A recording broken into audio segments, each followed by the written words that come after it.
Hi, folks. We're just given a few moments here at the top for Zoom to let everyone in to tonight's event before we get started.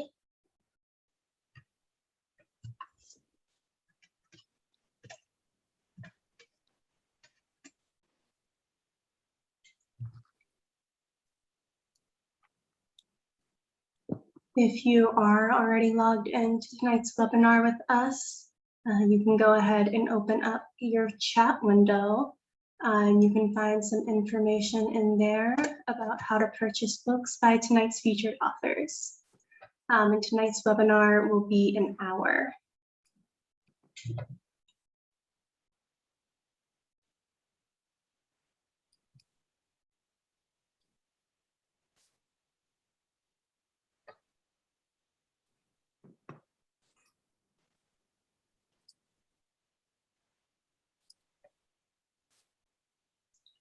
Good evening and welcome to tonight's live online author event with Greenlight Bookstore.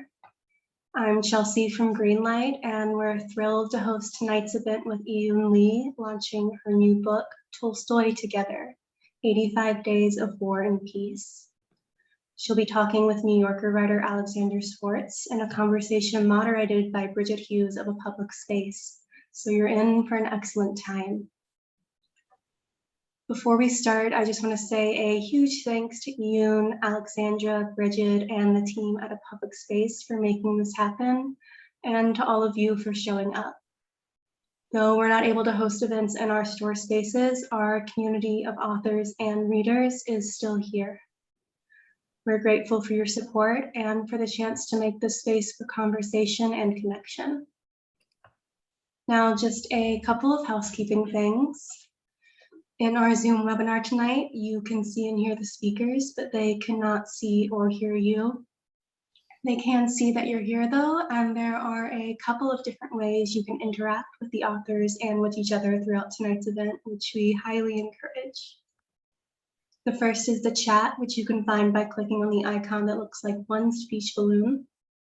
You're welcome to post your comments and thoughts in the chat. That's a great way to show your appreciation for the author and interact with fellow attendees. If you have a specific question you'd like to have answered by the author, please post that question in the Q&A module. You can find it by clicking on the icon that looks like two speech balloons. We'll be pulling questions only from the Q&A to be answered in the later part of the program. And importantly, tonight's featured book, Tolstoy Together, 85 Days of War and Peace, is available for pre-order from Greenlight Bookstore. You can shop in person in our bookstore locations, noon to 7 p.m. every day of the week. And you can purchase Yiyun's book once it publishes on September 14th and many others on site. Or order online now at greenlightbookstore.com for a quick pickup at the store after the September 14th pub date or for shipping anywhere in the US. I'll drop that buy link in the chat. If you care about supporting the careers of authors and the ongoing existence of independent bookstores, buying tonight's featured book is a great way to show your support. Our moderator tonight is Bridget Hughes. She is the editor of A Public Space, publishers of Tolstoy Together. She'll be speaking with Alexandra Schwartz and our featured author, Yiyun Lee. Alexandra is a staff writer at The New Yorker, where she writes mainly on books and culture. She is the winner of the National Book Critics Circle Nonobellian Citation for Excellence in Reviewing for 2014. Yiyun is the author of 7 books, including Where Reasons End, which received the Penn Gene Stein Book Award, the essay collection Dear Friend, From My Life I Write to You in Your Life, and the novels The Vagrants and Must I Go. She is the recipient of a MacArthur Fellowship, Guggenheim Fellowship, and Wyndham Campbell Prize, among other honors. Lee is a contributing editor to A Public Space and teaches at Princeton University. Her new book, Tolstoy Together, is a book about the art of reading. At the start of the pandemic, a series of conversations with friends at a public space led to the idea of reading War and Peace together. Thousands around the globe joined for an 85-day journey through Tolstoy's epic novel. reading together, debating favorite characters, discussing Tolstoy's craft lessons, and finding resonances between the novel and our world. It is an invitation to the collective act of book discussion with fellow readers and writers such as Tom Drury, Garth Greenwell, Elliott Holt, and many others. Yiyun is going to start us off with the reading from the book, and then she'll be talking with Alexandra and Bridget and with all of you. Now I'm going to pass things off to Bridget for an introduction from a public space. Bridget, please take it away.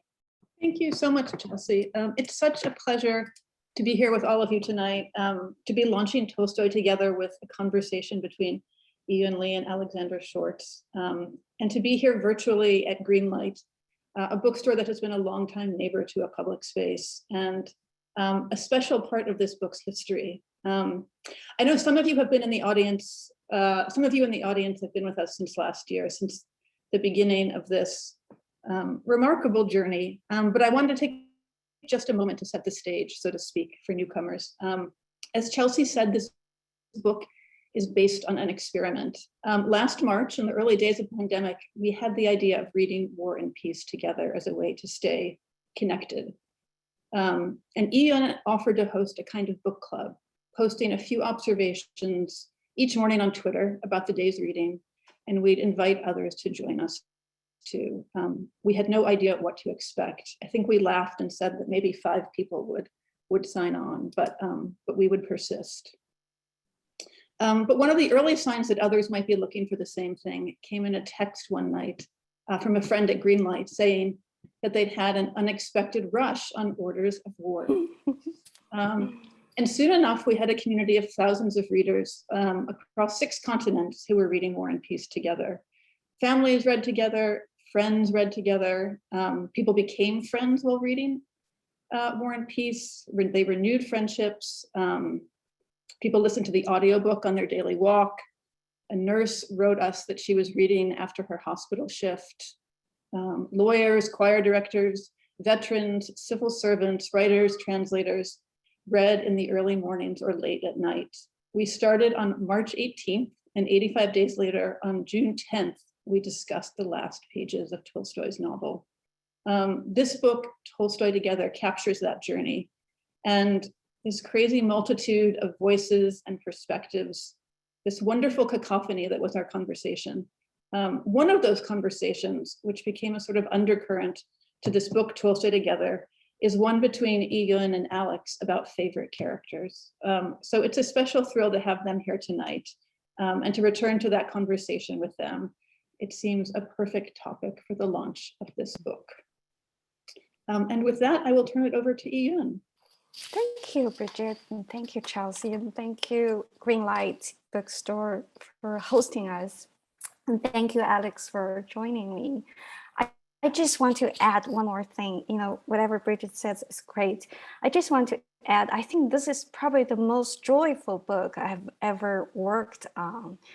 And for the reason that it's not my book, it's a book made by many people, you know, from a public space, Megan and Christina, Kyle, Laura, and Taylor, and I have a feeling I may have forgotten one more person, Miguel, and I think everybody at a public space. And it's a book, I look at it as a book about friendship. You know, Bridget's special friendship with me that makes this book possible. Also just friendship with people I have not met in person. I was just talking to Alex. I thought we were friends in reading, but only until now we just met in person. And then I saw the names of the audience, and many of you have read with us since last year, and we're all becoming friends in a way. So I feel this is a very special book. It's a book about friendship, and I would like to have a special ask, you know, if you could support Greenlight Bookstore, you know, by pre-ordering the book, maybe just for a special friend, for one of those friends that will always stay in your life, will be reading with you. So that's it. And I'm going to read just a very short passage from the introduction. It's part of the introduction. The whole introduction will appear, I think, next week on the Paris Review Daily website. Our literary litmus paper is made, at least partially, by the impressions and memories of our senses. If a book were full of details never seen, heard, smelled, tasted, or felt by us, we might be more mystified than a goose or a cockapoo would feel when confronted with our literature, which to them must be outlandishly vague. Yet greedy readers, I count myself as one, crave more than a confirmation of experience. We want readers to articulate that for which we haven't yet found our own words. We want our senses to be made uncommon. Books that I feel drawn to and reread, War and Peace among them, are full of uncommon sense and common nonsense. One imagines that Tolstoy did not seek to write about uncommon sense. He simply presented the world, and the world, looked at closely, is often extraordinary. A line I never tire of in War and Peace. The transparent sounds of hooves ran out on the planks of the bridge. Colors are regularly described as muted or loud, but sounds that are transparent make a reader pause. The ringing hooves take me back to my early childhood in Beijing, where cars were scarce and flatbed horse trailers passed in the street, carrying coal, lumber, produce, and sometimes people huddled together. 40 years later, I can still hear those horses walking down the narrow path outside our apartment on winter mornings as I lay awake.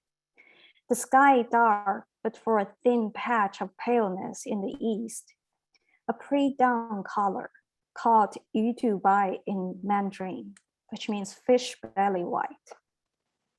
And there, when the outdoor and indoor were visible with shapes but not colors, when the tip of my nose turned cold if I let my head surface from the burrow between the quilt and the pillow, when, contrary to reality, yet common to children's perception, the world was still new and I was old enough for everything. There went the tapping of the hooves, clippity-clap, clippity-clop, a sound like no other, metallic, clear, yet without any harsh or sharp edge, transparent, yes, and tangible. This is a Stefan Zweig's quote. One who sees so much and so well does not need to invent. One who observes imaginatively does not need creative imagination, Stefan Zweig said of Tolstoy. One who sees so much and observes imaginatively also makes the best demand of his readers. To read unhurriedly, as one must live unhurriedly, with imagination, which is akin to reverie. I'm going to stop there. Thank you. Thank you. Yeah. I have 1,000,001 questions as usual, but Yiyun, I thought I would just start with one for you and then one for Alex. I was thinking that as an editor, you are always experiencing a book from at least two viewpoints, your own and the author's, and how noticing those gaps between the two, which is often where the book is most alive and what you want to explore, and how there was something energizing in that way in reading Tolstoy with so many disparate people and following their responses and reactions and the connections they made and their insights that had a way of clarifying and enriching those gaps in just a multitude of ways. And one of the reasons we chose War and Peace last year is that it's a novel you read every year. But this was the first time reading the novel, I believe, was a communal experience rather than a solitary one. So I'm wondering how you experienced Tolstoy Together from the perspective of someone who reads the novel annually. Right. You know, I remember last year when the pandemic first started, I often read in the news that, they call the children put together, they call the pod of children, pod. And I always find that word really interesting. I like words, and a pod, I always think of a pod of whales from Moby Dick. I think some of the most beautiful descriptions of the whales in Moby Dick, they swim in pods, here and there, and I think in my past readings of War and Peace, I probably was a lonely whale. I was just going around by myself. I was not Moby Dick. That I knew I was not, but I was just swimming alone, in wide water and enjoying. And this reading, this Tolstoy Together reading, it's actually reading with my pod, which is entirely different. It's, how do I say? I mean, I just, just use that terrible metaphor, just a wordy metaphor. If you're a lonely whale, you're just going around. But then when you're in a pod, you sort of feel the water. I imagine if I am a whale, like and swimming with other whales, the water, the current, the sceneries would be different, and that's exactly how it feels. And my reading was influenced by other people's readings. Reading Alex's words about Andre, made a huge difference to my reading of Andre. So, I cannot imagine going back to read it by myself now, because I have always now had this group of readers, this pod of readers in that big ocean with me. One of the people in that big ocean was Alex, so the book largely consists of people's posts during these 85 days, which we've collected in kind of a communal reader's journal. But we also asked a few participants if they would contribute short essays on certain of the themes that seemed sort of essential to the conversation in some way. And Alex was generous enough to write an essay, and we stole a phrase from her essay for the title, Tolstoy's Wonderful Joke, about the friendship between the two main characters and the two of the many main characters in the novel, Pierre and Andre. And it has some spoilers, so I don't want to ask Alex to read it, but I did just want to quote the last line. She says, "The men love each other, and we see each best when we look at him through the other's eyes." And I wondered if, there's another moment in the book where we have each of you sort of facing off across the page and dueling reactions to these two characters. And I thought it might just be fun if we could hear you each read that.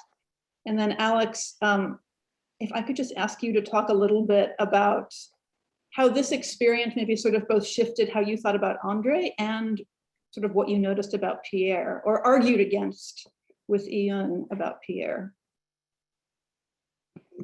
I don't know if we want for or against to go first, but maybe Alex as the for. I'm just going to say that I feel it's only fair to Andre to do the for first, because usually, you do argument and rebuttal. I feel like I'm going to read my for, and I think, if I'm not mistaken, that what is printed here on this page, I originally wrote as a tweet. And I think for many of the people here, and it's such a delight to see people saying where they're coming from tonight, just as everybody said where they were reading from. You may find your own name and be a little bit shocked and hopefully pleased to see that your tweets have also now become printed word. When this book arrived to me, I thought, oh God, we're supposed to dance like no one is watching, but you need to tweet like you could be printed at any time. So that's just, some of these really hold up, I will say that. So here's my case for Andre. I'm just going to say it. I like Prince Andre. Andre is resolute to the point of rigidity. That's his problem. But I love that he can be changed by experience. War, death of his wife, birth of his child. Pierre is muddled, lapsed, uselessly existentialist. That's his problem. I will read my against. Well, with the against, I have a quote from Tolstoy, from War and Peace. This is a quote. It was not what he read in the letter that made him angry. What made him angry was that the life there, now foreign to him, could excite him. This was the moment when Andre decided to withdraw from the society, but now, society and the war are calling him and he gets excited. And this is my tweet.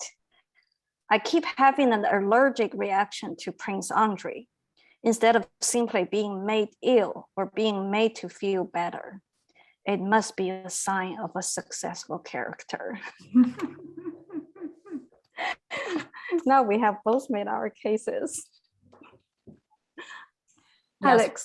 Yes. Well, in response to Bridget's question before, first of all, we should acknowledge it doesn't have to be an oppositional relationship. Andre and Pierre, not only are they not challenging one another to a duel, and here I want to insert a spoiler about a moment when they might, but I will not for those who have not read the book yet. They are friends. They are the dearest friends, and they're presented to us in a very beautiful moment right at the start of the book, in the party scene that begins the book, as dear friends, and they each see the best in the other, and at crucial points in the other's life, each intervenes. I think to remind, technically in the novel, to remind other characters who circulate among them, but also to remind us as the reader that we need to be looking at them, even as we're introduced so intimately to their own psychologies, from the opposing point of view, the opposing character type, because they really are a case of opposites attracting. I'll say this was my reading with Tolstoy Together was the first time that I had read War and Peace. So I wasn't like Yiyun reconsidering characters I knew really well. I came in with certain preconceived notions.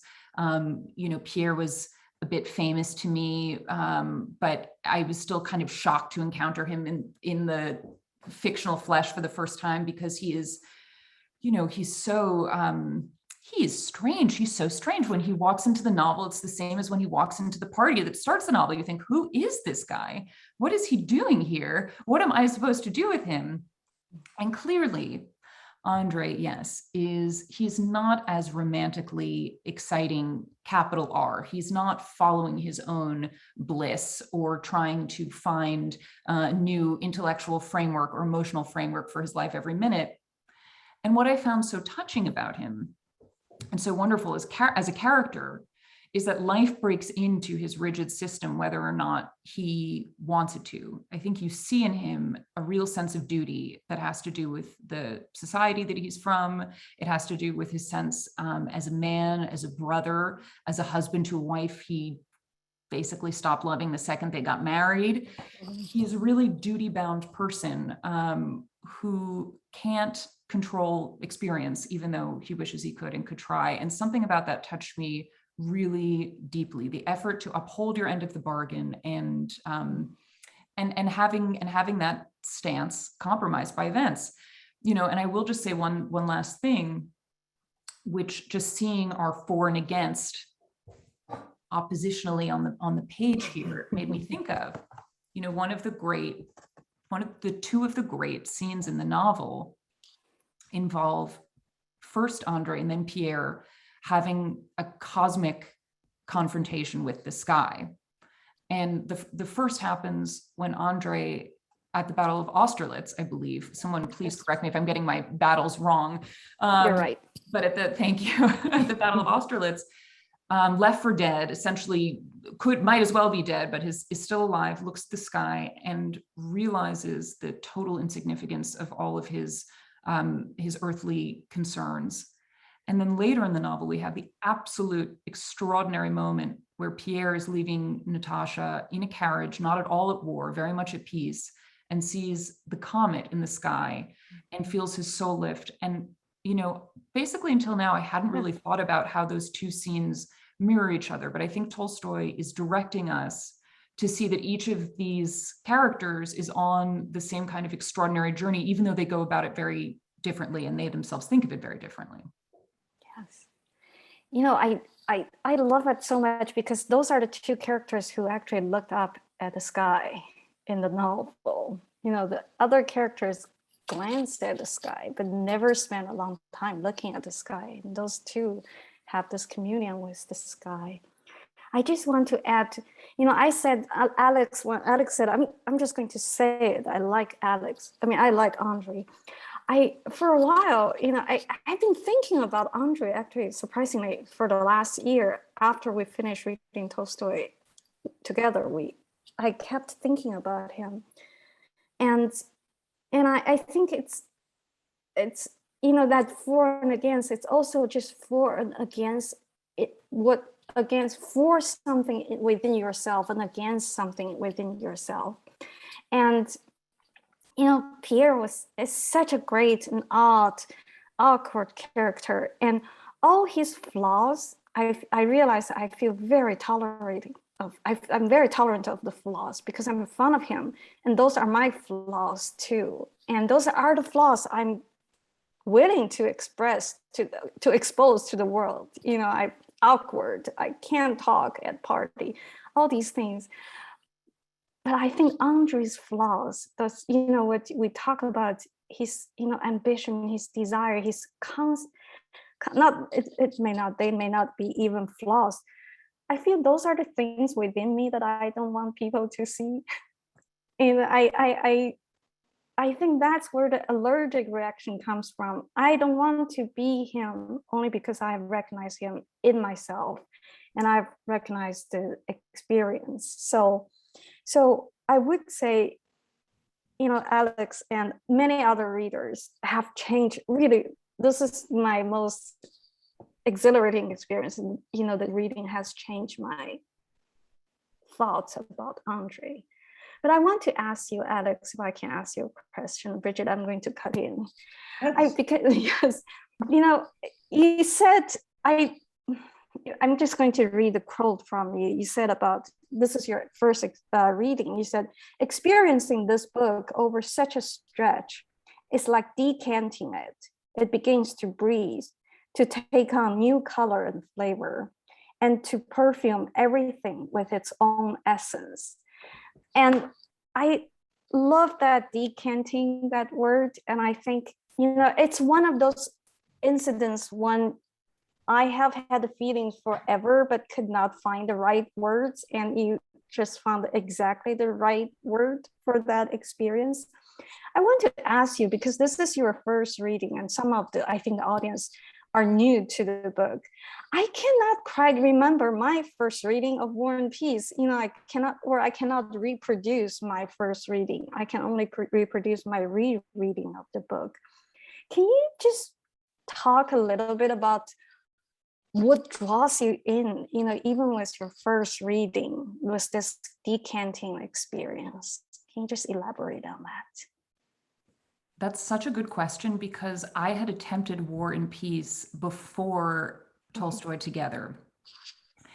And, let's just have it all hang out here. We're among friends. I did not make it through. I did not make it even part of the way.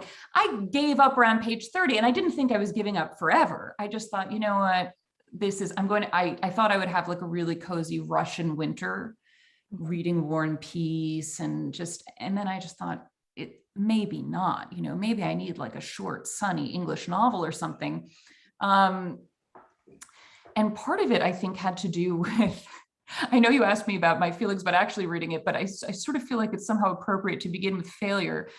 Part of it, even though I love the French language and reading it and speaking it, right, it is a shock to the system to encounter French when you first open the novel. And I, like you, I read the Pivir and Voloshansky translation.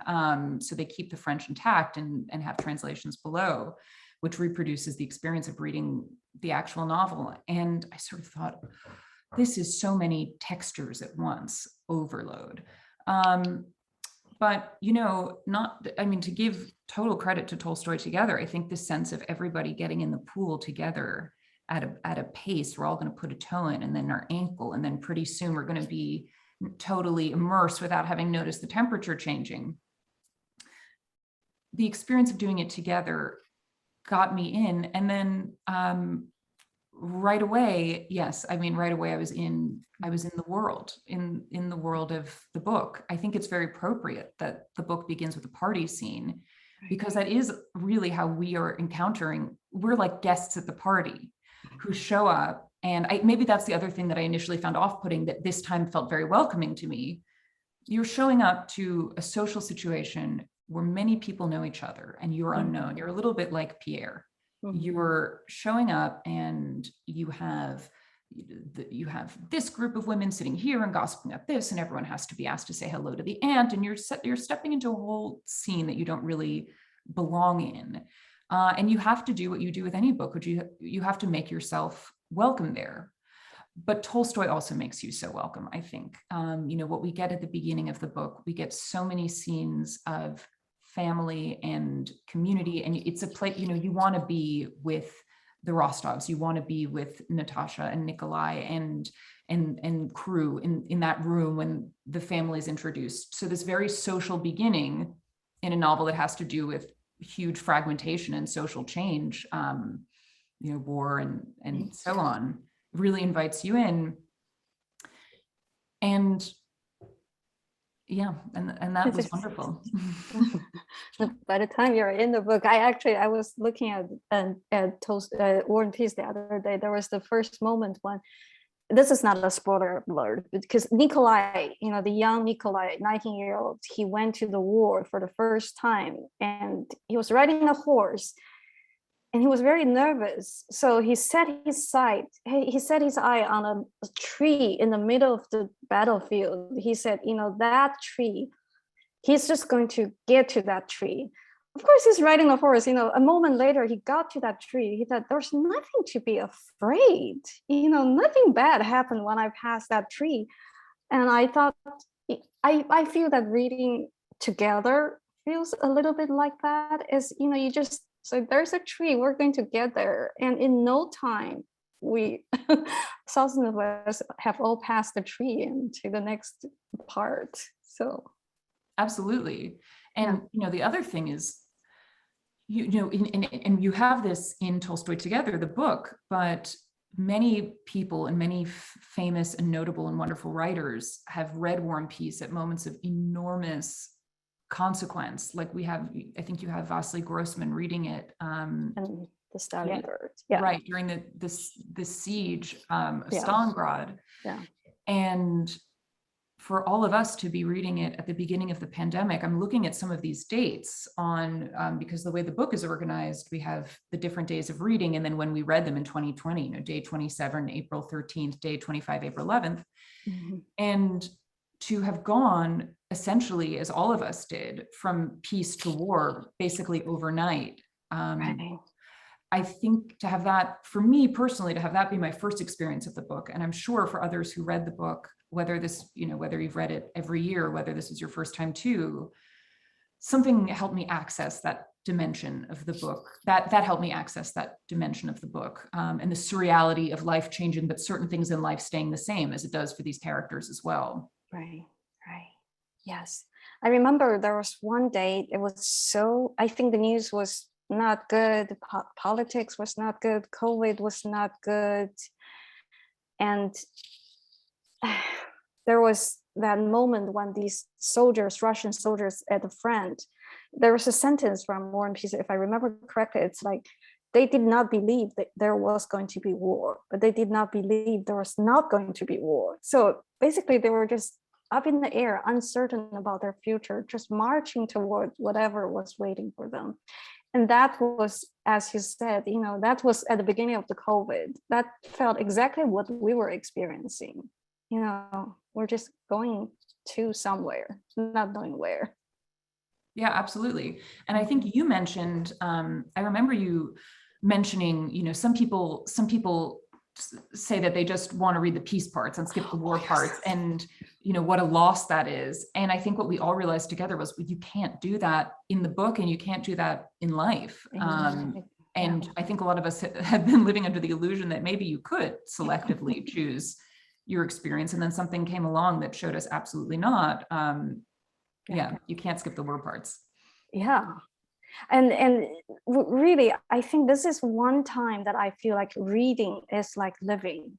There's no difference between the experience of reading this book and living through this period, which also I want to go back to say, maybe Bridget has a question, but I just want to add one more thing is, I feel that, speaking of Andre and changing my mind about Andre, I mean, one thing I am always afraid is to have blind spot in life and in reading and in writing too. But, however, I am afraid of the blind spot. I always have those blind spots in living, and something catch up with you. You realize, oh, how did you miss that?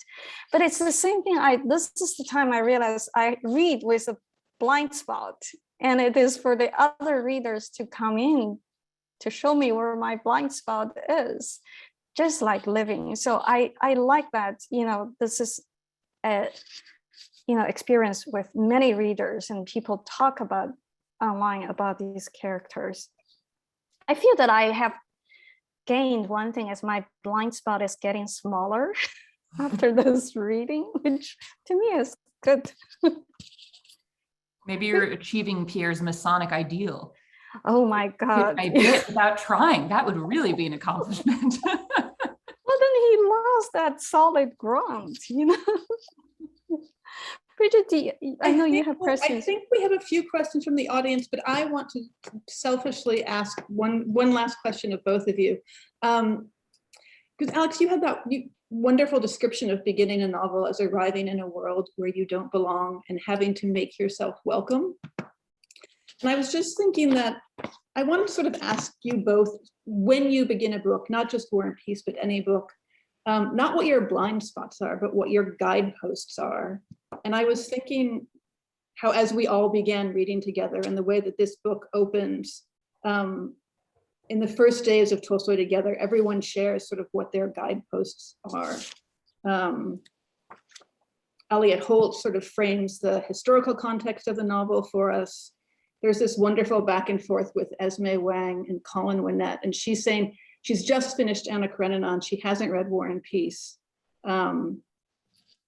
And Colin says, War and Peace is much sillier at times than Anna Karenina, but such fun, like a real delight. If Anna Karenina's a lemon tart of some kind, War and Peace is pure cake.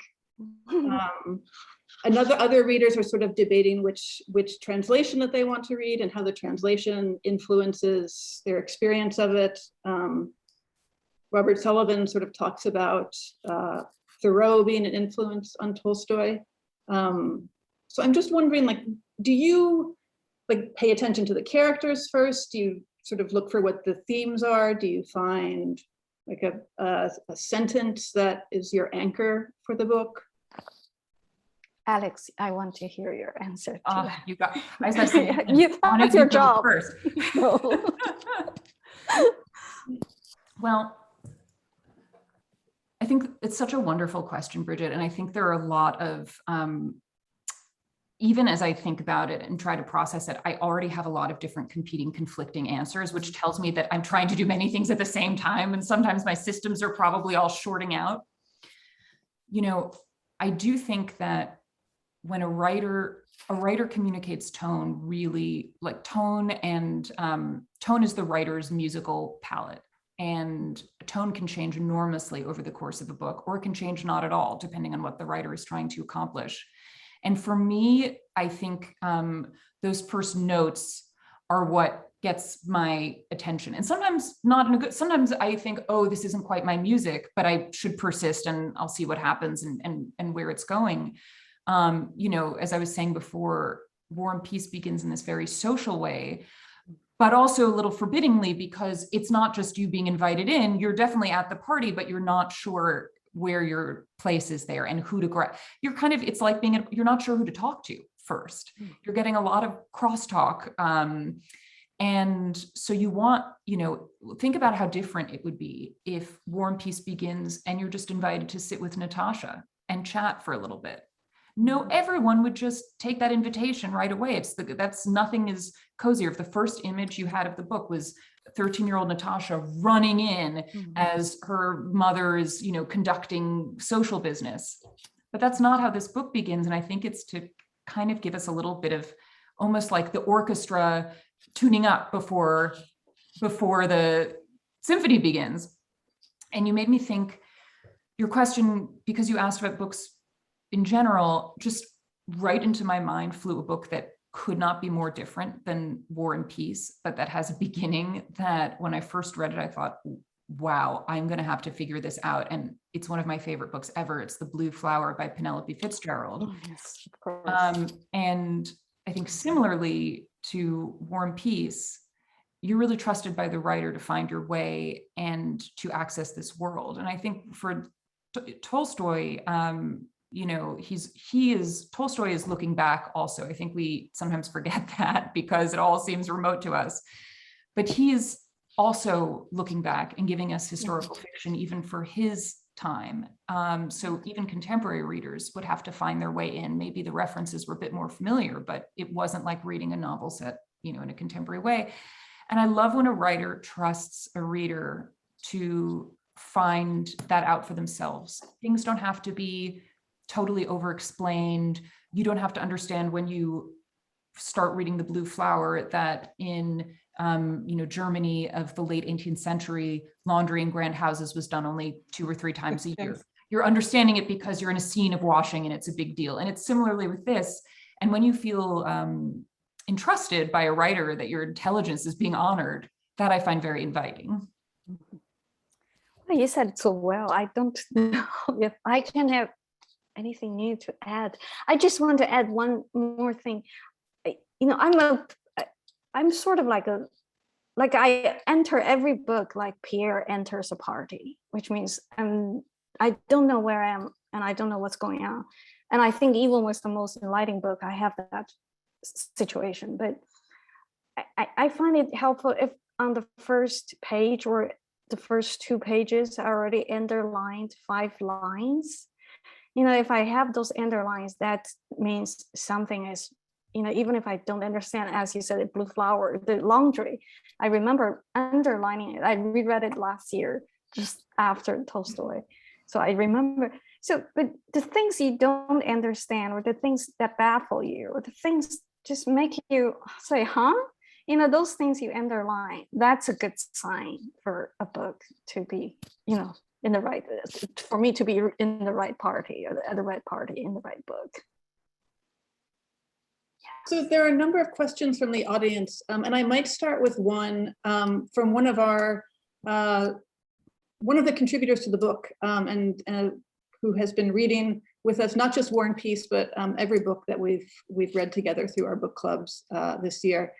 Wayne Scott, who is asking Yiyun, I'm curious how the experience of Tolstoy Together has changed you, if it has, since it has been such an expansive global experience for all of us, but you have been the leader. Well, maybe I already talked about it. It has changed me tremendously, and part of the reason I think I always believed to be myself to be a solitary reader. I'm very greedy in that way, that I don't want to share what I'm reading with people. But I think after Tolstoy Together, the books I have read, I have been reading books with friends the whole time in the past 18 months. And for exact that reason, I realized reading with someone else, reading with a few friends, APS Together, we read different hosts reading a lot of different books. I read every single book with that. And I think I like that I am changed, that I believe there's a value in reading with others, just to allow people to enter my world. That is a fundamental change to my personality. So I think it's a profound experience for me too. It's very expansive. If I answer Wayne's question, hi Wayne. I might just add, one of the things that I was thinking about as we were putting this book together is sort of that this book we get, if you know Yiyun's essay collection, Dear Friend from My Life, I Write to You in Your Life, which is also sort of a portrait of her as a reader. And that's a portrait of her as a more solitary reader. And there's sort of interesting to think about these two experiences, this experience alongside that book. What Alex said, these are the tweets that get into the book and becoming printed words. I do notice that, for instance, my tweets, are, you realize you're talking with someone instead of you're talking to yourself, because I'm not on Twitter. If I'm reading by myself, I'm talking with myself. I take shortcuts. I do all these things. But when you talk with other people, I think my tone has changed when I tweet, when I talk with other readers. One of the pleasures of reading together with all of these people over the 85 days and doing it on Twitter was that we became friends with these people who we knew through their Twitter names. And one of them, who is also a contributor to the book, literature supporter, the question for each of you. Alex, the question for you is, did reading War and Peace consciously or unconsciously affect your writing? Oh, what a great question. What I was just thinking about was actually when Yiyun was talking just now about the Twitter, as a writer, and especially a writer who writes a lot about books, I try to we all try to make our sentences a certain way, or you're crafting your reaction. And actually it was such a reprieve to be able to just write in a sort of speech form in like a human way about a book, and not always have to frame one's thoughts in the most perfect manner, but really to be more fluid and conversational. I actually found that to be a great gift as someone who writes a lot about books. As for the novel itself, I love humor. I love funny writing. I think Tolstoy is a lot funnier than people often give him credit for being. To me, this novel is not, it's not a cake all the way through. I think any novel with so much war and bloodshed and misery really can't be. But, well, I'll say something else too about writing, which is sometimes you really just have to let yourself go. And I once had a writing teacher who talked about, your type is either the diamond polisher or the vomit drafter. Either you're going to make your sentences so precise as you go through, or you're going to just spill it all out and then go back and correct. And I'm definitely a diamond polisher. And, I think you could say, not necessarily controversially, that there is some vomit drafting in War and Peace. Now if that becomes the quote from this on Twitter, like to the stocks with me, it will be a big disaster. But, for instance, when we reached the second epilogue and everyone was like, what? Like, what's happening here? We've had this great novel and now, like, what is even going on? And maybe on my next reading of the novel, I'll love that and connect with that so much. But I think one thing I've taken away from it is there's this sort of utter clarity that Tolstoy is capable of, and that Yiyun got at earlier, talking about the hooves in the street. Yeah, the transparent, exactly, the transparent sound of hooves, and a line like that, which your eye can just skate right over because you're seeking the story, the information.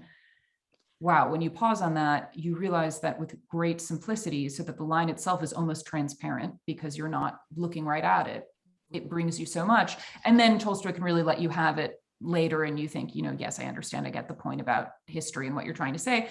But I think maybe it's loosened me up is the ultimate thing I'm trying to say here. And I think that can be very positive and productive.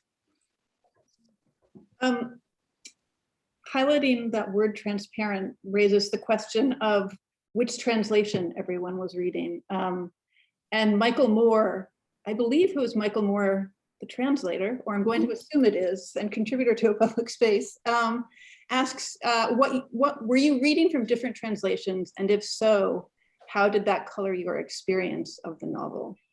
Mm-hmm. I can talk a little bit about translation. I'm not an expert, but after reading PV's translation for so many times, I started to use Briggs. And it's one is the different translators' decision. Briggs translated all the French into English.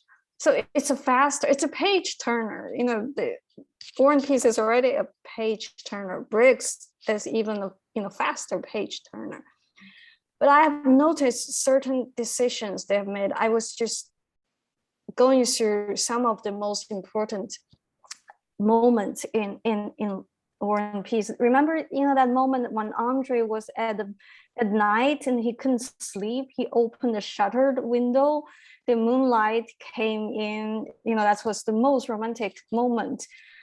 And they used two verbs, the two translations used two different verbs. And interestingly, I always remembered it as with a third verb. When I talk to my students, I always say, when Andre opened the shutter, the moonlight rushed in. I always use rushed. It turned out PV used burst. The moonlight burst into the room. Well, Briggs says the moonlight poured into the room. And I look at that, I thought, poured and burst, they were two different actions. One is much more explosive, the burst, and poured, it's liquidy. So I don't, I think that's the problem, is I don't understand Russian. Maybe the original verb has both that burst and the immersion, that both meanings in the verb. Maybe English, we don't have that. So I think just the decision they used the meaning burst versus poured. Well, I always remember as rush, why rushing? So I don't know. So, Michael said flooded. So different translations are, there are moments in Briggs, and he would use these, I would say English words, old pal, mate, those very English expressions. So they stand out a little. But just one more thing about translation. When Gone with the Wind was translated into Chinese, the reason when I was young, when I read that book so engagedly, was all the English names, all the characters in Gone with the Wind were given Chinese names. So their names were just like my names, 2 characters, 3 characters, beautiful Chinese names. So they were very easy to, it was very easy to remember these characters and to give them characters, to understand their characters just according to their name spelling. So I think it's all very fascinating. I feel like I learned so much about translation from Tolstoy Together and listening to the conversations between the different translators and the decisions that they make and how they understood each Russian term and which rendering in English brought out which aspect of the Russian. I think we just have a few minutes left and maybe time for 1 or 2 questions, but there are a few of them asking about the book club that we are hosting in connection with the publication of Tolstoy Together. So maybe we can just, I'm going to try to combine all of those questions into one. I will say, first of all, that it starts September 15th. So you have time to get your copy of War and Peace and Tolstoy Together. It will run in exactly the same way as it did last year, hosted by Yiyun on Twitter, on a Public Spaces Twitter account. And we'll be looking both at the conversations in Tolstoy Together and having a new conversation with all of you. Mike Thompson read for the first time last year with us, and he is trying to convince his 2 adult children and their significant others to join him to do it again. Can you help him convince 2 20-something Americans raised in the world of social media that Tolstoy Together is a life-changing and extremely worthwhile venture? They will already have copies of the book. What else can I tell them? So they will do more than just humor their old man. Alex? Oh my God, what a question. I know, it's difficult. It's like, I feel a little bit how I sometimes feel when I read advice columns where it's like, I need more context. Like, do they like reading in general? Or is this, are there other novels they love? Is it just, are you coming from a really non-reading perspective? I think you need to stress the love story element. You've got to stress the love story element. I mean, this is one of the great love stories, and it's a love triangle, but I think of it really more as like 2 great love stories in one book, and the way that they make room for each other is unlike anything else that I've read. And for that alone, they may find the price of admission to be worth it. they're good readers. They're both in love, Michael said. I think that's exactly spot on, Alex. There you go. Well, I don't have anything to add. I just saw someone said pay them. They pay them. I will say, I mean, I think a number of conversations in the book are people remembering when they read it for their first time in their 20s at that age, and what they sort of hold with them now. And so I would say one reason to read it now is so that when you read it again later in life, you have these two experiences and two records of different moments in your life, sort of through this novel. But I will also on a more lighthearted note say that there is one character in the novel, and there's a chapter in the book about him, who is a precursor to, and I won't get the terminology quite right, but he would have been great on Twitter. So there are lessons in how to tweet in this novel. Yes. I Alex, have one thing to add to my answer. Now that I have a little bit more context, which is that the children are in love. I'm so glad I nailed that. But okay, I thought about it a little bit more in the last 5 seconds. And I think what you need to say is, this is a novel specifically for people in your 20s, because you're dealing with a bunch of characters who are in their 20s, who are trying to figure out how to live. That is what they're all trying to do. You know, Nikolai, Natasha, Pierre, obviously.